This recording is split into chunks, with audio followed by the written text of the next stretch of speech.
আল্লাহ বললেন ওয়া আওহা রাব্বুকা ইলান নাহাল, আমি মৌমাছির কাছে মেসেজ দিলাম, সিক্রেট মেসেজ, আনিত্তাখিযি মিনাল জিবালি বুয়ুতা, তোমরা পাহাড়ের মধ্যে তোমাদের বাড়ি বানাও, মৌচাক বানাও, অমিনা সাজার, গাছের মগ ডালে, বড় বড় ডালে তোমরা বাসা বানাও, ওয়া মিম্মা ইয়ারিশুন, উঁচু উঁচু জায়গায় মৌচাক বানাও, যাতে করে গ্রামের ছোট্ট ছেলেরা ঢিল মারতে না পারে। কোন সুবহানাল্লাহ।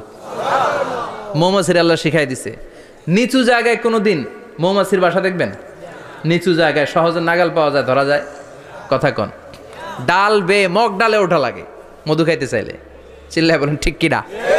আল্লাহ সিক্রেট মেসেজ দিলেন আর বললেন আনিত্তাখিযি। আলেম যারা আছেন বলেন তো, ইত্তাখিযি এটা কি মুজাক্কারের সিগা না মুয়ান্নাসের সিগা? কথা কইতে হবে। কেউ নাই এটার উত্তর দেওয়ার মতো? মুয়ান্নাস, মাশাআল্লাহ। এটা স্ত্রীবাচক শব্দ। আল্লাহ মৌমাছিকে যে মেসেজ করছে পুরুষ মৌমাছিরে কয় নাই, এটা নারী মৌমাছিরে কইছে। চিল্লায় এখন সুবহানাল্লাহ।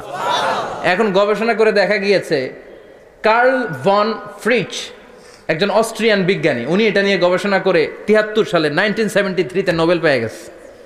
এই আয়াতের উপর গবেষণা করে আল্লাহ কেমন করে সিক্রেট মেসেজ দিয়েছেন, কেমন করে মৌমাছি মৌচাকের বাসা বাঁধে, কেমন করে মধু আহরিত হয়, এটার উপর গবেষণা করে উনি একটা বই লিখেছেন, দ্য ডান্সিং বিজ। নেচে যাওয়া মৌমাছিগুলো, নাচতে নাচতে যেতে থাকা মৌমাছিগুলোর উপর একটা বই লিখে, দ্য ডান্সিং বিজ লিখে উনি নোবেল প্রাইজ পেয়েছেন এই মধুর উপরে। চিল্লায় পড়েন আল্লাহু আকবার। এখন কোরআনের আয়াত থেকে বোঝা গেল আনিত্তাখিযি মিনাল জিবালি বুয়ুতা, আল্লাহ নারী মৌমাছিকে বলেছেন মৌচাক বানাও, তোমাদের মধু রাখার জন্য বাসা বানাও। কার্ল ভন ফ্রিচ গবেষণা করে পেয়েছে মৌচাকের বাসা বানানো হয়, মধু আহরণ করা হয়, যেই মৌমাছিটা নেতৃত্ব দেয় এটা পুরুষ মৌমাছি নয়, এটা হলো মহিলা মৌমাছি। কোন সুবহানাল্লাহ। পুরো মৌচাকের মধ্যে মধু আহরণ, মধু নেওয়া, পুরো প্রসিডিউরটা সারার জন্য কোনো পুরুষ মৌমাছি লিডিং দেয় না, লিডিং দেয় একটা নারী মৌমাছি, স্ত্রী মৌমাছি। এজন্য ইত্তাখিয, ম্যাসকুলিন জেন্ডার ইউজ না করে আল্লাহ বলেছেন ইত্তাখিযি।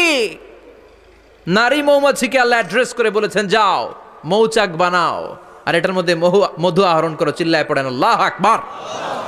আল্লাহ বললেন ইত্তাখিযি মিনাল জিবালি বুয়ুতা, পাহাড়ের মধ্যে ঘর বানাও, মিনাস সাজার, গাছের বড় ডালের মধ্যে ঘর বানাও, ওয়া মিম্মা ইয়ারিশুন, উঁচু উঁচু জায়গায় ঘর বানাও। উনি গবেষণা পেয়েছেন এই মধুর মধ্যে অসাধারণ কিছু ন্যাচারাল অ্যান্টিসেপটিক আছে। কি আছে? Natural antiseptic. এটার নাম হচ্ছে প্রপিলিস। প্রপিলিস নামে একটা লিকুইড পাওয়া যায় মৌচাকের মধ্যে। এটা কাটা জায়গায় লাগা দিলে স্যাভলন, ডেটল কিছু লাগানো লাগবে না। ওই প্রপিলিসের কারণে আপনার কাটা জায়গা এমনি শুকায় যাবে। সুবহানাল্লাহ পড়েন। দ্বিতীয় বিশ্বযুদ্ধে রাশিয়ান যত সৈনিকরা যুদ্ধে আহত হতো, ওরা আলাদা করে অ্যান্টিসেপটিক খাইতো না, ওরা মধু আইনা লাগাই দিত আর সুস্থ হয়ে যেত। সুবহানাল্লাহ পড়েন। নিউজিল্যান্ডের কিছু বিজ্ঞানীরা আবিষ্কার করেছে মৌমাছির হুলের ভিতরে রেমিটিক ফিভারের অ্যান্টিবায়োটিক আছে। অনেকের বাত জ্বর হয়, বাতের ব্যথা থাকে না? থাকে, মুরব্বীদের বেশি হয়। ওই জায়গার মধ্যে যদি আপনি মৌমাছি এনে ঢুকাই দিতে পারেন, মৌমাছির হুল লাগাই দিতে পারেন, ভালো হয়ে যাবে। মৌমাছি যখন হুল ফুটে আরাম লাগে না অনেক? খাইছেন? কামড় খাইছেন? হ্যাঁ, মজা লাগে। তো নিউজিল্যান্ডের এই গবেষকরা এরা আবিষ্কার করেছে যে মৌমাছি যদি হুল ফুটিয়ে দেয়, ওইখানে বাতের ব্যথা থাকলে, বেদনা থাকলে এটা ভালো হয়ে যাবে। আমি নিজে দেখেছি, বিবিসি একটা ডকুমেন্টারি। ইজিপশিয়ান একজন ফিজিশিয়ান, চিকিৎসক, উনি ওনার বাতের ব্যথায় আক্রান্ত যত রুগীরা আছে ওদের গায়ের মধ্যে মৌমাছি এনে এনে নিজে নিজে হুল ফুটায়। রুগী চিৎকার মারে, ও মাগো, ও আল্লাহ গো, কিন্তু একদিন পরে ব্যথা নাই, আর কয় ভালো হয়ে গেছি। সুবহানাল্লাহ কইবেন না? তো এজন্য এই কার্ল ভন ফ্রিচ 1973-তে দ্য ডান্সিং বিজ লেখে গোটা বিশ্বকে তাক লাগিয়ে দিয়েছে। তার গবেষণার প্রতিটি পয়েন্ট কোরআনের এই আয়াতের সাথে মিলে যায়। চিৎকার করে পড়েন আল্লাহু আকবার। এই যে আমরা মধু খাই, এই মৌচাকের ভেতরে অন অ্যান অ্যাভারেজ অ্যারাউন্ড 60,000 মৌমাছি থাকে। 3 ভাগে, একটা হচ্ছে কুইন বি, একটা মেল বি, আর একটা হচ্ছে ওয়ার্কার বি। একটা থাকে রানী মৌমাছি, এর নেতৃত্বে সবাই চলে।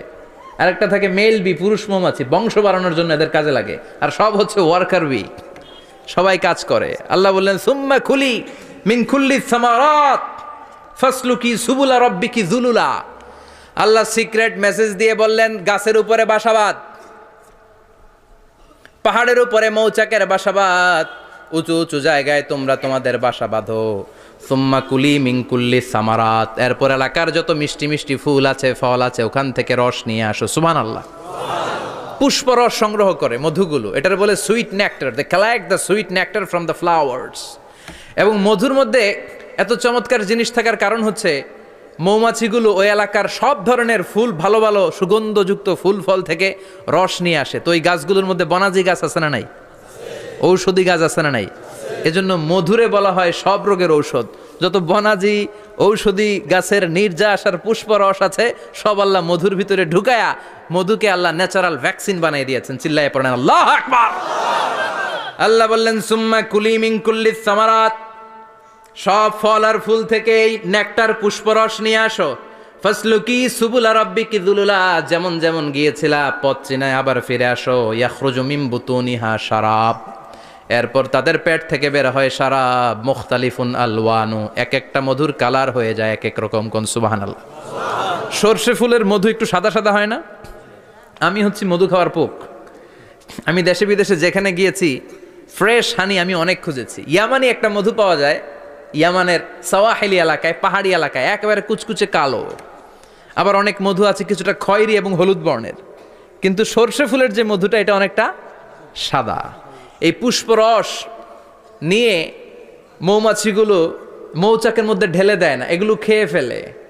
প্রত্যেকটা মৌমাছির পেটের ভেতরে আল্লাহ 2টা করে স্টোমাক দিয়েছে, পাকস্থলী। সুবহানাল্লাহ পড়ে।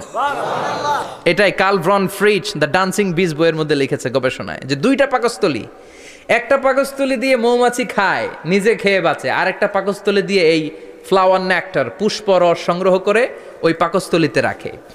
ওই পাকস্থলীর ভেতরে আল্লাহ একটা ন্যাচারাল এনজাইম দিয়েছেন, ওই এনজাইমের সাথে ওই পুষ্পরসটা মিক্সড হয়।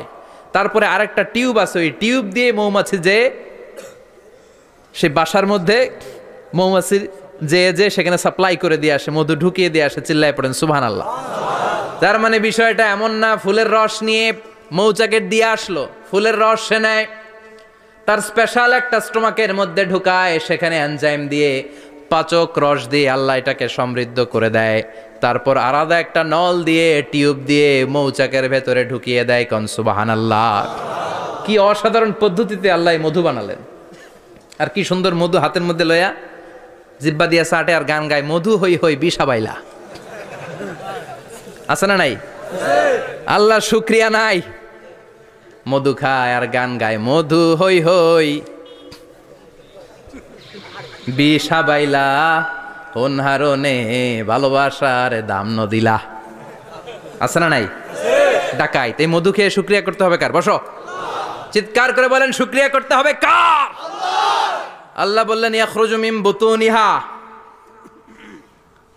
এটা মধু সরাসরি চলে আসে না, ওর পেট থেকে বের হয়। মুখতালিফুন আলওয়ানুহু, বিভিন্ন রঙের মধু আছে না নাই?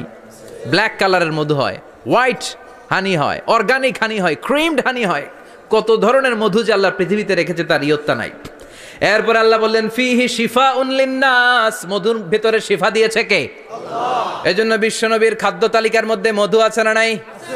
বিশ্বনবী সুগন্ধযুক্ত ওলা মধু খেতেন, দুর্গন্ধযুক্ত ওলা কোনো মধু মুখে নিতেন না। সুবহানাল্লাহ।